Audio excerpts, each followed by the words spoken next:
মধ্যপ্রদেশের রুক্ষ সৌন্দর্য বোধহয় সবচেয়ে সুন্দরভাবে ফুটে ওঠে বসন্তে, যখন শিমুল পলাশে রাঙা হয়ে ওঠে চারিদিক।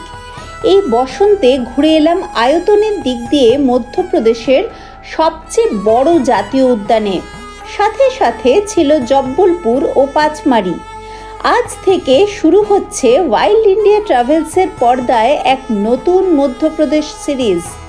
এই পর্বে আমি আপনাদের সাথে করে নিয়ে যাব কলকাতা থেকে জব্বলপুর।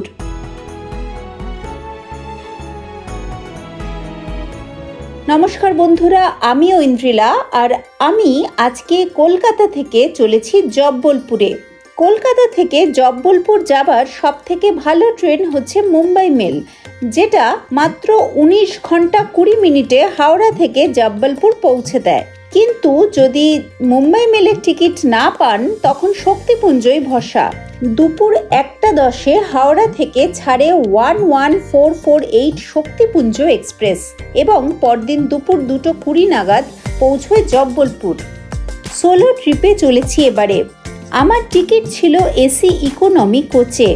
এই ট্রেনে স্লিপার ক্লাসের ভাড়া 530 টাকা, এসি ইকোনমির ভাড়া 1330 টাকা, এসি 3 টিয়ারের ভাড়া 1425 টাকা, এসি 2 টিয়ারের ভাড়া 2050 টাকা এবং এসি ফার্স্ট ক্লাসের ভাড়া 3465 টাকা। এসি ইকোনমি 3 টিয়ারের থেকে একটু কম ভাড়া এবং সিটটাও সামান্য ছোট। খুব বিশেষ কিছু উল্লেখযোগ্য পার্থক্য চোখে পড়ে না। আইআরসিটিসির নিয়ম অনুযায়ী দুপুরে নাকি শুয়ে পড়ার নিয়ম নেই, কিন্তু আমার সহযাত্রীরা উঠেই দিবানিদ্রার আয়োজন করলেন, তাই বাধ্য হয়ে আমিও শুয়ে পড়লাম। আমার ছিল লোয়ার বার্থ।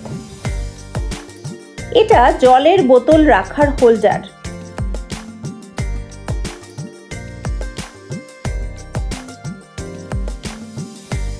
পড়াশোনার জন্য রিডিং লাইটও রয়েছে। কামরার মেঝেটা পরিষ্কার পরিচ্ছন্ন, মাঝে মধ্যেই সাফাই কর্মীরা এসে মেঝে পরিষ্কার করে দিয়ে যাচ্ছিলেন। চলুন বাথরুমের অবস্থাটা একটু দেখিয়ে দিই। বাথরুম এখন পরিষ্কার পরিচ্ছন্ন, আর সব কোচেই সাধারণত ওয়েস্টার্ন এবং ইন্ডিয়ান দু রকম টয়লেটই থাকে। এই টয়লেটটা তার মধ্যে ইন্ডিয়ান। জামা কাপড় ঝোলানোর হুক যেমন রয়েছে, সেরকম সাবান টাবান সমস্ত কিছুই কিন্তু রয়েছে, একদম ঠিকঠাক।